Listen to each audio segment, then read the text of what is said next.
આવવાને દેતા. જ્યારે અનુસર એટલે અનઅવસર, અનુસર એટલે અનઅવસર, વગર અવસરે ત્યાં જવાય નહીં. દ્વાર બંધ થઈ ગયા. પ્રભુને પોઢવાની અથવા ગૌચરણની વિનંતી કરી દીધી. જ્યારે કોઈ ના હોય નિજ મંદિરમાં, ત્યારે આપ ગેસ કરો ને, વૈષ્ણવ જયારે શ્રીનાથજી એ પત્રને ખોલીને વાંચતા હશે, એ ખોલીને જયારે વાંચતા હશે ત્યારે મને તેમ થાય કે શ્રીનાથજીના જે દ્રગ વિશાલ, આ બધું હું જયારે વાંચ્યું ને તો મારા નજર સમક્ષ એટલું બધું ફરવા લાગે કે શ્રીજી બાબાના દ્રગ વિશાલ એક એક આમ વાંચતા વાંચતા ઘડીકમાં ભલે આપના આંખની કીકી હોય ને એ આમ જાય આમ જાય આમ જાય આમ જાય. કોણ દર્શન કરે છે? શ્રીનાથજી જયારે શ્રી ગુસાઈજીના પત્ર વાંચતા હશે અને શ્રીનાથજીના નેત્રની કીકી જયારે આમ જાય પછી વાંચતા વાંચતા વાંચતા આમ જાય એટલે આ કીકી છે ને ફરે છે. આપણને પોતાને ખબર પડે કે આપણા આંખની કીકી આમ ગઈ અને આપણી આંખની કીકી આમ ગઈ. અને એ વખતે ફેસ ઉપર જે એક્સપ્રેશન આવતા હશે, કેમ કે એમાં હતું શું? વિરહ વેદના. વિરહ વેદના જ હતી. એ વેદના વાંચી વાંચીને પછી એનું સમાધાન તો લખવાનું. જાને જેને હિય વ્યાપ્યો હોય ને સ્નેહ, કોને વિરહ કહેવાય છે એને ખબર પડે. પલ પલે જુરે છે. પ્રાણ શ્વાસ લે ને તારે એમ લાગે છે કે પ્રાણના ઉપર આમ ટપીને શ્વાસ આવે છે. આપણા તો જેમ પગલા ભરવાના હોય અને કદાચ મોટો ડિવાઈડર હોય, ડિવાઈડર તો થોડો બી હોય, જરાક ઊંચો હોય તો કેવી રીતે પેલા એના ઉપર પગ ધરો, પાછો સાવધાનીથી નીચે ઉતરો. મારા અમદાવાદમાં ઘણા એવા ડિવાઈડર છે કે જે મોટા છે, જેના ઉપર ચડવા માટે આપણને એક જોર લગાડવું પડે. એવી રીતે આપણા શ્વાસમાં પણ એક જોર આવે. આવા વિરહ વેદનાના પત્ર વાંચીએ, પછી એનું સમાધાન લખે. સમાધાન લખવા માટે કાગળ પેન ક્યાંથી લાવવા? શ્રીનાથજીની પાસે ક્યારે કાગળ પેન રાખવામાં આવી નથી, ક્યારે કાગળ અને પેન રાખવામાં આવી નથી. એટલે પાન ઉપર, પાનના બીડા હોય ને, પેલા બીડા વારેલા હોય, એની અંદર આખું પાન, એમાં ચરવિત કરેલું તાંબુલ એટલે ચાવેલું પાન, એનાથી પીક નીકળે. પીક નીકળે ને એ પીક થી પાન ઉપર લખે, પાન ઉપર સમાધાન લખે. શ્રી ગુસાઈજીને કહે કે આપ ફિકર મતી કરો, જે અવસ્થા આપની છે તે જ અવસ્થા મારી છે. હું પણ આપના વગર રહી નથી શકતો. પણ લીલાનું કોઈ વિધાન હોતું નથી. આપ શબ્દો પર ધ્યાન દેજો. લીલાનું કોઈ વિધાન હોતું નથી. પણ આ દિવસ પણ ક્યારે કાયમ માટે નહીં રહે. થોડા દિવસમાં આ દિવસો પણ નીકળી જશે. આપણે ફરી પાછા જેમ હતા તેમ હોઈશું, જેમ હતા તેમ હોઈશું. એક એક પાન ઉપર સમાધાન પત્ર લખે. પછી ત્યાં કઈ શ્રી ગુસાઈજી ખોલીને પાનનું ના વાંચે. વાર્તા તો એમ કહે છે કે ઓલા ચરવિત કરેલું તાંબુલ એટલે કે એની પીક નીકળતી હતી, એના ઉપર લખેલું હતું ને, શ્રી ગુસાઈજી આખું બીરું ગોલીને આરોગી જતા. શ્રી ગુસાઈજી શું કરતા હતા કે જલમાં બીરું ઘોલી દેતા અને આપ આરોગી જતા, બધું અંદર ઉતરી જતું. માટે તો શ્રી ગુસાઈજીના પ્રાણ ટકી રહ્યા હતા. નહીં તો 10મી અવસ્થા થઈ જાય. ઓલું ચરવિત તાંબુલ રૂપી અધરામૃત શ્રી ગુસાઈજીના જીવનને ટકાવી રાખ્યું હતું. આપણે તો એ વિરહ સુધી પહોંચ્યા જ નથી. વૈષ્ણવ જેવી આપણે વાતો કરીએ છીએ, મને નથી લાગતું કે એ વિરહ આપણા સુધી આપ્યું. એક તો નામ હોય નરો, ન રો, જેને રોવાનો ટાઈમ જ નથી. ન રો એટલે આપણે ક્યાં રડીએ છીએ? કાયમ હસતા ને હસતા જ રહીએ, કેમ કે આપણે એટલો વિરહ વ્યાપ્યો નથી, એટલા માટે નથી રોવું આવતું. તો જેને સતત સંયોગ છે એને રડવું નથી આવતું, પણ જેને વિરહ વ્યાપ્યો છે એનો પલ પલ એના પ્રાણ તૂટે છે. પોતાના પ્રાણ ઉપર પગ રાખીને પાછો જીવનમાં જાય છે. એ તો જેને વીત્યું હોય ને એને જ ખબર પડે. અનુભવ વિના અનુભવી કહા જાની. એક એક વિજ્ઞપ્તિની અંદર ભરપૂર વિરહ અને એક એક સમાધાન પત્રની અંદર ભરપૂર સમાધાન, જેને ઘોળી ઘોળીને શ્રી ગુસાઈજી આપ પોતે આરોગી જતા. જરૂર નથી કે ચરવિત તાંબુલ મુખારવિંદમાંથી મુખારવિંદમાં અડાડીને જ દેવાય, એવું કોઈ જરૂરી નથી. મને પણ નટવર ગોપાલ કાકાજી હાથમાં આપ્યું, આટલો ઉગાર આપ્યો. રાજા બેટી યાં કરકે આમ હાથ પકડ્યો અને બધો ઉગાર આપી દીધો. ઉગાર એટલે ચરવિત તાંબુલ. કોઈ જરૂરી નહોતું. આપણા માનસ પટલ ઉપર એવું આવી છે ને, અધરામત એટલે ઓલું તથેવ તસે લીલેતી મત્વા ચિંતા ધૃતમ ત્યજેત. આપણી માનસ બગાડમાં ક્યારેય નહીં જવા દેવાનું. અહીંયા તો ચરવિત તાંબુલ રૂપી અધરામત શ્રી ગુસાઈજીનું જીવન બની રહ્યું. એટલે તો સર્વપ્રથમ અધરામૃતની પ્રાપ્તિ સ્વયં શ્રી ગુસાઈજીને થઈ. અને ત્યારબાદ એક સમય શ્રી ગુસાઈજીના કાકા કેશવ ભટ્ટ શ્રી ગુસાઈજી પાસે કોઈ એક બાલકને માગણી કરવા આવ્યા કે આપના 7 બાલકમાંથી કોઈ એક બાલક અમને આપો, અમારે પણ ઠાકોર પૂજાવાની ઈચ્છા છે. એટલે શ્રી ગુસાઈજી 7 બાળકો સામે આમ જોયું. મને લાગે કે જ્યાં શ્રી ગુસાઈજી બિરાજમાન હતા સામે 7 બાળકો, આપના 7 લાલજી, શ્રી ગિરધરજી, શ્રી ગોવિંદજી, શ્રી બાલકૃષ્ણજી, શ્રી ગોકુલનાથજી, શ્રી રઘુનાથજી, યદુનાથજી અને શ્રી ઘનશ્યામજી. આપના 7 બાળકો સીધા આમ બિરાજમાન હતા. જ્યારે શ્રી ગુસાઈજીની દૃષ્ટિ પડી, કેમ કે શ્રી ગુસાઈજી બિરાજ્યા છે, સામે 7 બાળક છે, શ્રી ગુસાઈજીના કાકા પધારે એટલે એમને પણ માનથી એક આસન દેવામાં આવ્યું. અને ત્યાં કાકા શ્રી બિરાજમાન થયા અને શ્રી ગુસાઈજીને કહ્યું કે આપના 7 લાલજીમાંથી કોઈ એક લાલજી મને આપો, અમારે પણ ઠાકોર પૂજાવાની ઈચ્છા છે. એટલે શ્રી ગુસાઈજીએ 7 બાળકો સામે જોયું. 7 બાળકોએ શું કર્યું કે દૃષ્ટિ પોતાના ઠાકોરજી તરફ, એટલે એમના પોતપોતાના ઠાકોરજીના જે ચિત્રજી હોય, બધા પોતપોતાના ઠાકોરજી તરફ જોઈ લીધું કે અમે અમારા ઠાકોર છોડીને નહીં જઈએ, અમે અમારા ઠાકોરજી છોડીને નહીં જઈએ. એટલે દૃષ્ટિમાં વાત થઈ ગઈ, શબ્દોને કોઈ અવકાશ નહોતું. અને શ્રી ગુસાઈજી પણ જાણી ગયા કે 7માંથી એકેય બાળકને શ્રી ગુસાઈજીના કાકાને ત્યાં પધારવાની ઈચ્છા જરાય નથી. ધોકો મારી ધર્મ ન કરાવાય હો, ધોકો મારી ધર્મ ના કરાવાય. અને જયારે ઈચ્છા નથી તો કોઈ જબરદસ્તી બી નથી. તે સમયે શ્રી ગુસાઈજીના બીજા લાલજી શ્રી ગોવિંદજી અને શ્રી ગોવિંદજીના લાલજી શ્રી કલ્યાણરાયજી, તેમના 5 વર્ષની આયુ હતી. 5 વર્ષની આયુ હતી તેઓ પધાર્યા એટલે શ્રી ગુસાઈજીની દૃષ્ટિ તરત ઓલા શ્રી કલ્યાણરાયજી ઉપર આવી ગઈ કે આ બાળકને પધરાવી દો. 5 વર્ષની વયના કલ્યાણરાયજી સમજી ગયા કે મને પધરાવી દેશે. એટલે તાહી ક્ષણ હાથ જોડીને શું કહ્યું કે હું બ્રજ માગનો છું, બ્રજ તજ અનત ન જાઉં, હું બ્રજ માગનો છું. એટલે કાકા માગવા આવ્યા છે, એને આપ આપો છો તો હું પણ માગું છું, મને પણ આપો. એટલે શ્રી ગુસાઈજી કહીને કે પોતાના પુત્ર કરતા દીકરાનો દીકરો વધારે વાલો લાગે. જયારે કાલી ભાષામાં કહ્યું કે હું બ્રજ માગનો છું, બ્રજ તજ અનત ન જાઉં, મારું બ્રજ ક્યાં છે? આપના ચરણારીનમાં. બ્રજ એટલે ઓલા બ્રજમંડળની વાત? હા, ના તો પાડવાની જ નહીં કોઈ વાતમાં. હા, એ જ બ્રજમંડળની વાત. બ્રજ એટલે વ્ર કહેતા પમ ભાવિત રસાત્મક સ્વરૂપ અને જ કહેતા સ્ત્રી ભાવિત રસાત્મક સ્વરૂપ, જ્યાં ઠાકોરજી અને શ્રી સ્વામીજીની રમણ સ્થલી છે. અને સોમાને કાઇન્ડ ઓફ રમણ, અત્યારે પણ એક રમણ ચાલુ છે. જરૂરી નથી કે રમણ માટે એક નર અને એક નારી જોઈએ, પણ લિંગ તો જોઈએ જ. લિંગ એટલે વાણીનો કર્ણથી રમણ. અત્યારે વાણી સ્ત્રવિત છે, રમણ ચાલુ છે, કથા સ્ત્રવી રહી છે. વાણી શું કરી રહી છે? તો કોઈ કથાનું વર્ણન થઈ રહ્યું છે. તે વાણી સ્ત્રીલિંગ છે અને કર્ણ પુલ્લિંગ છે. રમણ ચાલુ છે. જરૂરી નથી કે એક સ્ત્રી અને એક પુરુષ જોઈએ, ના ભાઈ ના, કોઈ જરૂરી નથી. બસ આપણા સમજની સમજણ ક્યાં સુધી પહોંચે છે એ તો સમજદારી વાળી વાત છે કે આપણા સમજની સમજણ ક્યાં સુધી પહોંચે છે. 5 વર્ષના આ કલ્યાણરાયજી વ્રજ માગે, હું બ્રજ માગનો છું. કેમ કે વ્રજ તજ અનત ન જાઉં, ઠાકોરજીની અને સ્વામીજીની રમણ સ્થલી વ્રજ છે. ત્યાં અનેક પ્રકારના રમણ થયા છે, એક પ્રકારનું નહીં. માટે તો કહેવાય છે કે સોમાને કાઇન્ડ ઓફ રમણ. દ્રષ્ટિનો દૃશ્યથી રમણ, કાગળનો પેનથી રમણ. અત્યારે કેટલા બધા રમણ નથી ચાલી રહ્યા? જેઓ સાંભળી રહ્યા છે, હું બોલી રહી છું, રમણ ચાલુ.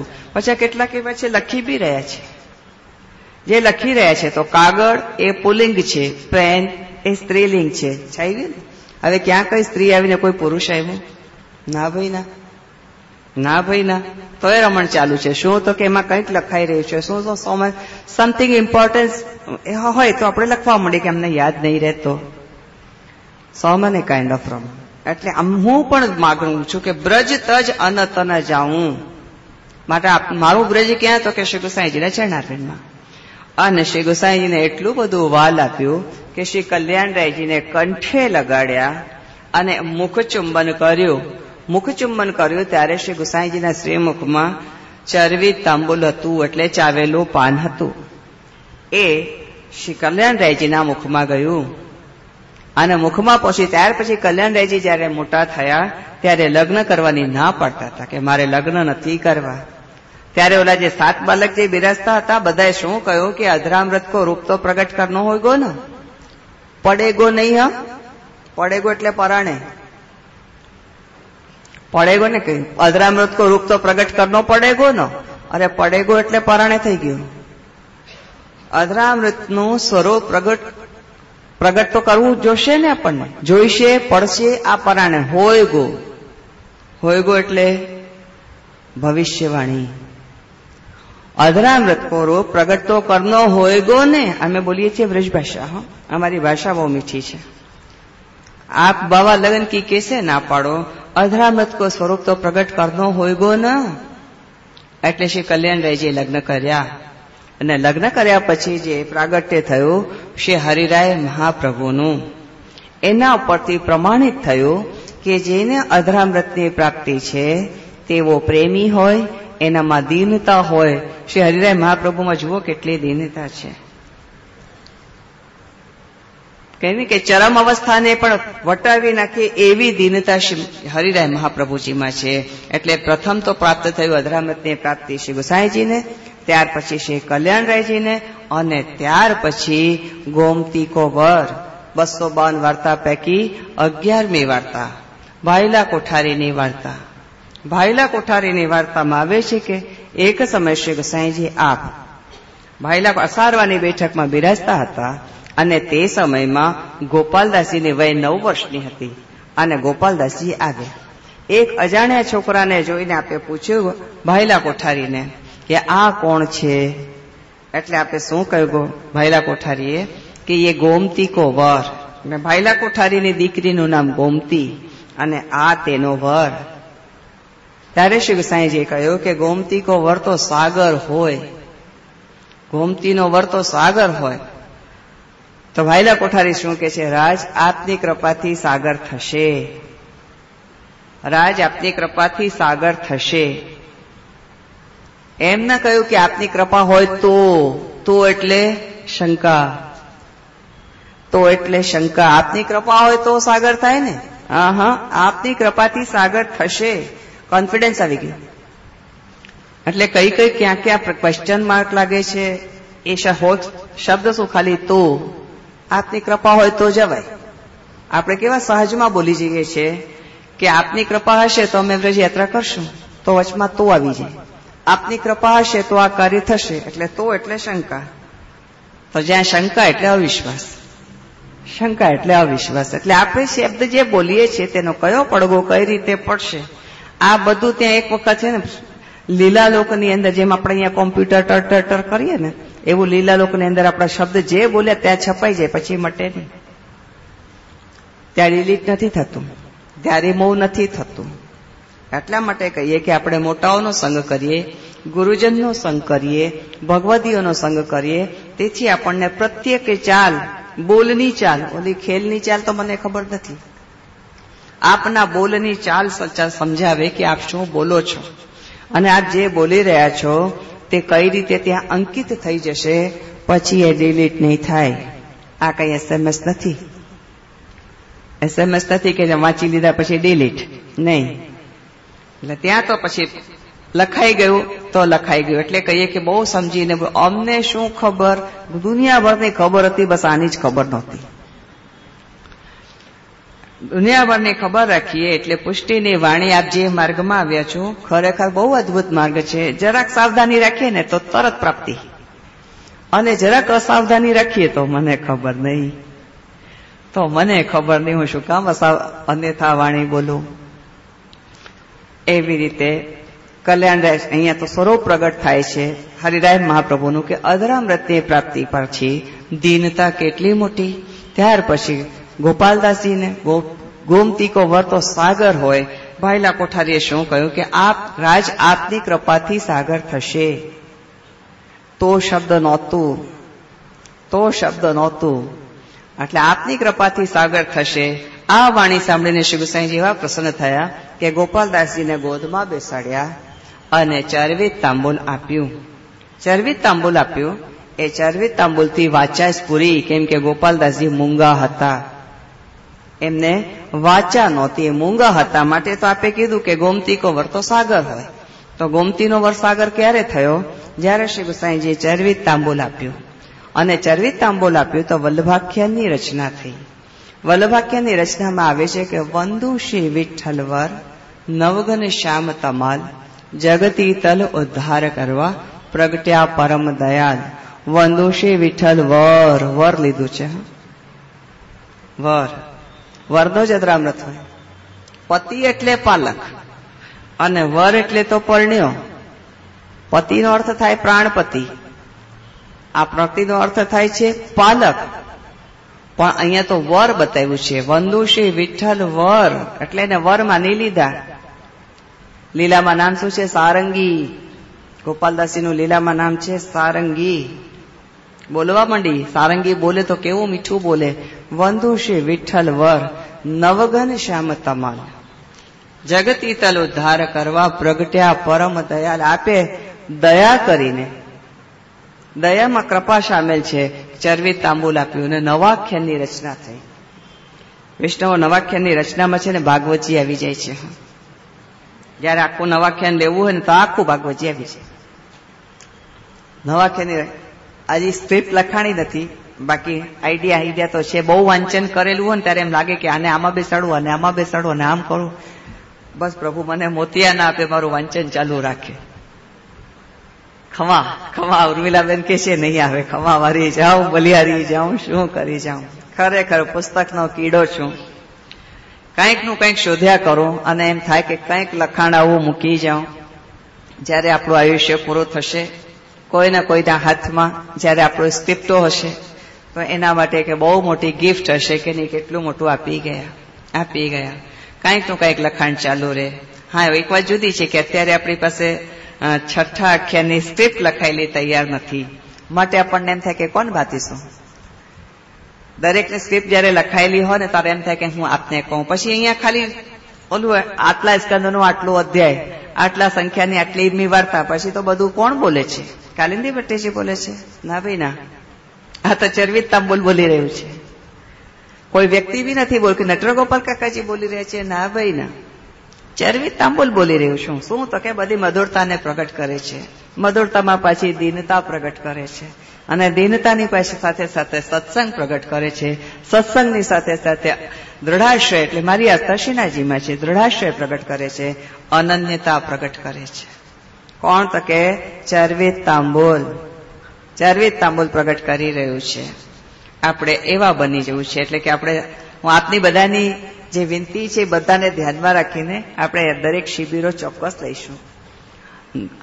છઠ્ઠા આખ્યાનની પણ લઈશું. ભલે આપણે નવે આખ્યાન ના લઈ શકીએ તો કાંઈ નહીં, છઠ્ઠું આખ્યાન લઈશું. સગુણ સ્નેહી શ્યામળા બહુ સુંદર છે. અને યમુનાજીના તો મહાપ્રભુજીના ચરણચિહ્નની ભાવના તો ખરી જ. વિષ્ણુ હજી મારી પાસે કેટલા વર્ષ છે બતાવો? 68 વર્ષની થવાની છું. 13મી માર્ચે મને 56મું લાગવાનું. ભરપૂર છે આપણી પાસે સમય અને બહુ પ્રેમથી એક સ્ક્રિપ્ટો લખાશે. એમાં શ્રી મહાપ્રભુજીના ચરણચિહ્નની ભાવના અને દરિયા મહેલના વૈષ્ણવની જે એક વિનંતી છે કે જે અમારે છઠ્ઠું આખ્યાન સાંભળવું છે. જો અમારા હંસાબેન કેવું સુંદર માતું હરવે છે, ખમા વારી જાઉં. અને this is a positively sign. મને ગમ્યું. અને વિષ્ણુ એક વાત હજી બી છે, આપણો કોઈ સંબંધ ભેટથી નથી હો કે આપ મને આટલી ભેટ કરો તો જ હું આટલું કરું. ના ભાઈ ના, બસ આપ પ્રેમથી પ્રેમપુરીમાં બોલો અને આપણે પ્રેમપુરીમાં ખૂબ આનંદ લઈએ કે આ સ્થાન બહુ સુંદર છે, જેનું નામ જ એવું સુંદર છે કે જ્યાં માત્ર પ્રેમ જ પ્રેમ હોય. આપણે એના સાચા અર્થમાં એના સાચા મર્મને સમજીએ અને જીવનનો મહાપ્રભુજીના માર્ગનો ભરપૂર આનંદ લઈએ. ભરપૂર આનંદ લઈએ. આ રીતે અહીંયા સૌથી પહેલા તો શ્રી ગુસાઈજીને પ્રાપ્ત થયું ચરવિત તાંબુલ રૂપી અધરામૃત. ત્યાર પછી શ્રી કલ્યાણરાયજીને પ્રાપ્ત થયું અને ત્યાર પછી ગોપાલદાસજીને થયું અને એને વર સ્વરૂપે શ્રી ગુસાઈજીને સ્વીકારી લીધા. વર સ્વરૂપે શ્રી ગુસાઈજીને સ્વીકાર્યા અને નવાખ્યાનની રચના થઈ. જોકે અધરમ મધરમની અંદર કિશોરીબાઈને પણ અધરામૃતની પ્રાપ્તિ છે, ઋષિકેશને પણ અધરામૃતની પ્રાપ્તિ છે, રજોબાઈને પણ ચરવિત તાંબુલ રૂપી અધરામૃતની પ્રાપ્તિ છે, શ્યામદાસ સુથારને પણ અધરામૃત રૂપી ચરવિત તાંબુલની પ્રાપ્તિ છે. બધાનો જો પ્રસંગ લેવા બેઠી તો મને લાગે કે આ 4 કલાક તો ખાલી અધરમ મધરમમાં જ નીકળી જશે. હા, વાર્તાની સંખ્યા આપને બતાવી દઉં. 252 વાર્તા પૈકી 209મી વાર્તા કિશોરીબાઈની વાર્તા અને આખી વાર્તા ન લેતા પ્રસંગ 5માં આવી જશે. યદિ આપ આપના ઘરે જઈને કિશોરીબાઈની વાર્તા લેશો, પ્રસંગ 5માં આવી જશે કે શ્રી ગુસાઈજીએ રાસમંડલના દર્શન કરાવ્યા. રાસમંડલમાં જયારે કિશોરીબાઈએ પોતાને જોયું, અરે હું પિક્ચર જોવા જાઉં, ફિલ્મ જોવા જાઉં ને મેં તો ફિલ્મમાં કામ બી ન કર્યું હોય ને હું એમાં દેખાઈ જાઉં તો એક આશ્ચર્ય થઈ જાય. શ્રી ગુસાઈજીએ કિશોરીબાઈનો હાથ પકડીને રાસમંડલ ચંદ-સરોવર લઈ ગયા, ત્યાં રાસના દર્શન કરાવ્યા. જયારે રાસના દર્શન કરાવ્યા છે, કિશોરીબાઈનો શ્રી ગુસાઈજીએ હાથ પકડી રાખ્યો છે અને રાસના દર્શનમાં જયારે કિશોરીબાઈએ પોતાને જ જોયું તો એક આશ્ચર્યચકિત દૃષ્ટિથી એમને શ્રી ગુસાઈજી તરફ જોયું કે પ્રભુ રાસમંડલમાં હું. તાહી સમય શ્રી ગુસાઈજીએ ચરવિત તાંબુલ રૂપી અધરામૃત આપ્યું. આ હું નથી કહેતી, વાર્તા પ્રસંગ 5માં આવી જશે. ઋષિકેશ 252 વાર્તા પૈકી સંખ્યા 137મી વાર્તા ઋષિકેશ. લીલામાં નામ છે મન આતુરી. મન આતુરી એને પણ અબલખ ઘોડો. અબલખ એટલે ઘોડામાં જેટલો ગુણ હોય, જે પ્રમાણે ઘોડામાં ગુણ હોય એ તમામ ગુણ ଯଦି એનામાં મળી આવે એને અબલખ કહેવાય. શ્રી ગુસાઈજીને એવી ઈચ્છા હતી કે મારી પાસે એક એવો ઘોડો હોય અબલખ. અબલખ ઘોડો હોય કે જેમાં તમામ ઘોડામાં જેટલા ગુણ છે તમામ ગુણ એનામાં હોવા જોઈએ. તો આ ઋષિકેશે શ્રી ગુસાઈજીને ભેટ કર્યો હતો. જ્યારે ભેટ કરીને ગુસાઈજીને ઘોડો ભેટ કરીને પાછા જતા હતા તો શ્રી ગુસાઈજીએ તે વખતે ભંડારીને કીધું કે ઉપરણા લાવો, એને બહુ સારી ભેટ કરી છે તો ઉપરણા એને ઉઢાડીએ. ત્યારે ઋષિકેશે ના પાડી કે મને ઉપરનો ન ઉઢાડો, મેં તો આપનો ખર્ચ વધાર્યો. હવે આ ઘોડો આપની પાસે રહેશે તો ઘોડાને સાચવવા માટે એક મનુષ્ય રાખવો પડશે, પછી ઘોડાને આખા વર્ષ ખવડાવવા માટે ચારો ચાના જોશે. મેં તો આપનો ખર્ચ વધાર્યો છે, આપ શા માટે મને ઉપરનો ઉઢાડો છે? ખાલી આટલું કહ્યું. સંકે જેની સાથે દિલ લાગેલા હોય ને, જેની સાથે મન મળેલા હોય, ત્યાં પછી શબ્દોને કોઈ જગ્યા હોતી નથી. અરે આપો તો એવું આપો જેમ કે અબલખ ઘોડો, જેનામાં કોઈ પણ પ્રકારના ગુણ, જેટલા ઘોડાના ગુણ છે એ તમામ એમાં વિદ્યમાન છે, કોઈ દોષ નથી, કોઈ દોષ નથી. તો મને પણ એવું આપો જે મને નિર્દોષ બનાવે. એટલે ઉપરની ના, ઉપરના, ઉપરની ના અને ભીતરની હા, એમ ઉપરની ના અને ભીતરની હા. શ્રીમદ ગુસાઈજી સમજી ગયા. શ્રી ગુસાઈજી પણ ચરવિત તાંબુલ રૂપી અધરામૃત આપ્યું એટલે બધા તમામ દોષ અંદરના દૂર થઈ જાય. આ બધા અધરમ મધરમમાં આવે છે. કિશોરીબાઈ અધરામૃતની અધિકારી, પછી ઋષિકેશ અધરામૃતના અધિકારી, અરેજોબાઈ ક્ષત્રાણી અધરામૃતના અધિકારી, શ્યામદાસ સુથાર અધરામૃતના અધિકારી. અધરામૃત એટલે ચરવિત તાંબુલ રૂપી અધરામૃત, જે આપણને કેવા બનાવે? પ્રેમી બનાવે, દીનતાવાળા બનાવે, સત્સંગી બનાવે, દ્રઢ આશ્રય બનાવે, અનન્યતા બનાવે. આ બધા અધરામૃતના સિમ્પટમ્સ. હવે આપણે બીજા ચરણમાં પ્રવેશ કરીએ છીએ, વદનમ મધુરમ. બીજા ચરણમાં પ્રવેશ કરીએ છીએ, વદનમ મધુરમ. 252 વાર્તા પૈકી 8મી વાર્તા 252 વાર્તા પૈકી 8મી વાર્તા માધવદાસ કાબુલ કે. માધવદાસ કાબુલમાં રહેતા, પાકિસ્તાનની રાજધાની. બાપરે બાપરે, પાકિસ્તાનનું નામ આવતા જ બાપરે થઈ જાય. કાબુલમાં રહેતા. અરે ધનની છે ને કે શ્રી ગોસાઈજીના સેવકો કાબુલમાં જઈને રહીને પાકિસ્તાનને સનાથ કર્યા. લીલામાં નામ બહુ સુંદર છે, મકરંદિની. માધવદાસનું લીલામાં નામ છે મકરંદિની. કેવું સુંદર નામ છે. મકરંદ એટલે સુવાસ. મકરંદ એટલે સુવાસ. અને એનો ગુણ કેવું? તો કે પ્રસરવું. સુગંધ પ્રસરે. સુગંધને બાંધી ન શકાય. સુગંધ પ્રસરે. એનો સ્વભાવ કેવું છે? પ્રસરવું. નામ છે મકરંદિની. એનામાં એવી સુગંધ આવે છે કે ઠાકોરજીને પાછળ ડોલે છે. ચંદનની સુગંધ, ગુલાબની સુગંધ, આ બધા શ્રી સ્વામીજીના શ્રીઅંગના ભાવથી આવે. સોંધો શ્રી સ્વામીજીના શ્રીઅંગના ભાવથી આવે. તો મને લાગે કે આ મકરંદિનીમાં એવી ભાંતિની સુગંધ આવે છે કે શ્રીજી બાબા એની પાછળ ડોલે છે, એની પાછળ ફરે છે. માધવદાસે જયારે શ્રી ગોસાઈજી પાસે નામ નિવેદન પ્રાપ્ત કર્યા અને ત્યાર પછી દંડવત કરીને પાછા પોતાના વતન એટલે કાબુલમાં ગયા. કાબુલમાં તો જે પ્રમાણેના બહારના વેશ હોય એ પ્રમાણે જ રહેવાનું હોય. માધવદાસ પણ જેવો દેશ તેવા વેશ પ્રમાણે રહેતા. એક દિવસ શ્રી ગોસાઈજીએ રૂપ મુરારીદાસને કોઈ કાર્યથી કાબુલ મોકલ્યા. એટલે રૂપ મુરારીદાસ કાબુલ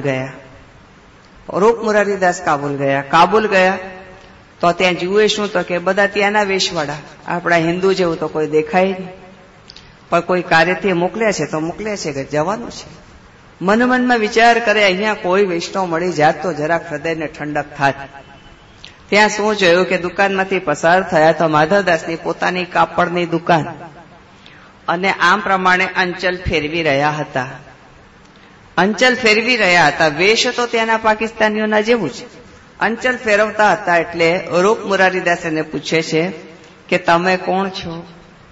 એટલે માધવદાસ કે તમે કોણ છો? બંને સામસામા કહે. પણ રૂપ મુરારીદાસ કહે કાબુલમાં એટલે કે પાકિસ્તાની વેશમાં નહોતા. એટલે એમને તો શું કહી દઉં, હું તો શ્રી ગોસાઈજીનો સેવક છું.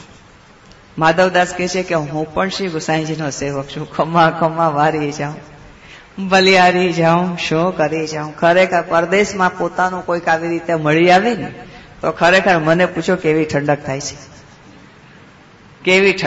છે. કેમ કે હું પણ જયારે પહેલી વાર વિદેશ ગઈ હતી ને ત્યારે હું ગભરાતી હતી, ફફડતી હતી. કેમ કે એક તો આપણને અંગ્રેજી આવડે નહીં. કોણ ભાતીસો બોલવી? થોડી આવડે. થોડી આવડે. બાકી કેમ ભાતીસો બોલવો? અને કોણ પાછું અરબી? હાય જરા બી ના આવડે. અરબી ભાષા જરાય બિલકુલ ના આવડે. કોણ ભાતીસો કહેવું? અને અમે એક વૈષ્ણવ દેખાઈ ગઈ જેને લૂઝર પહેર્યું હતું, નીચે જીન્સ, ઉપર લૂઝર, આટલા મોટા ચશ્મા ને કટિંગ વાળ, પણ કંઠી અહીંયા સુધી. હાઈસ થઈ ગઈ કે પોખતા વૈષ્ણવ છે. એટલે મારાથી પૂછાઈ ગયું કે આર્ય વૈષ્ણવ? ઇંગ્લિશ આમ નથી આવડતી, જો આવડી ગઈ થોડી. વ્યાસપીઠે બેસીને બધું આવડી જાય છે. અહીંયાથી નીચે ઉતરું ને બધું ભૂલાઈ જાય છે.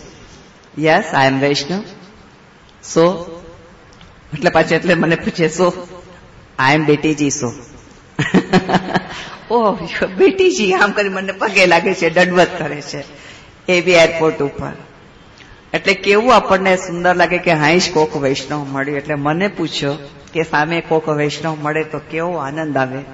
અને અનુભવ થાય કે રૂપ મુરારીદાસ ને માધવદાસ મળ્યા તો કેવો આનંદ થયો હશે. અને એને શું પૂછ્યું કે તમે આ શું કરતા હતા? તો કે અત્યારે શ્રીનાથજીમાં આરતી થઈ રહી હતી, માટે આરતીના દર્શન કરી રહ્યા હતા. આજે શ્રીજી બાબાએ શું ધરાવ્યું છે? રૂપ મુરારીદાસને શંકા થઈ, પરંતુ માધવદાસે તો સમાધાન કર્યું કે આજના દિવસમાં આ ધરાવ્યું છે. રૂપ મુરારીદાસે બધું લખી લીધું. અને પછી જયારે પાછા આપણા હિન્દુસ્તાનમાં આવ્યા છે અને પૂછ્યું કે ફલાણા દિવસે શ્રીજી બાબાએ શું ધરાવ્યું હતું, તે જ શિંગાર અને તે જ વસ્ત્ર જે પ્રમાણેનું માધવદાસે જણાવ્યું હતું એ જ પ્રમાણેના નીકળ્યા. કાબુલમાં બેઠા શ્રીનાથજીના શ્રી વદનના દર્શન કરતા માધવદાસ આ પ્રમાણે દર્શન કરતા. ત્યાં બેઠા બેઠા જો આપણા પ્રભુના દર્શન થાય તો કેવો આનંદ આવે. આ વદનમ મધુરમનો એક પ્રસંગ.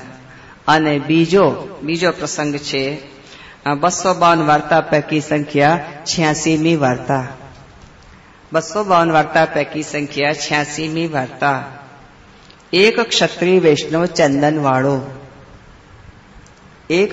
વૈષ્ણવ ચંદનવાળો લીલામાં નામ છે ભ્રમિતા. કાલે એક વૈષ્ણવના ઘરે પધરામણી હતી ને, એના નામ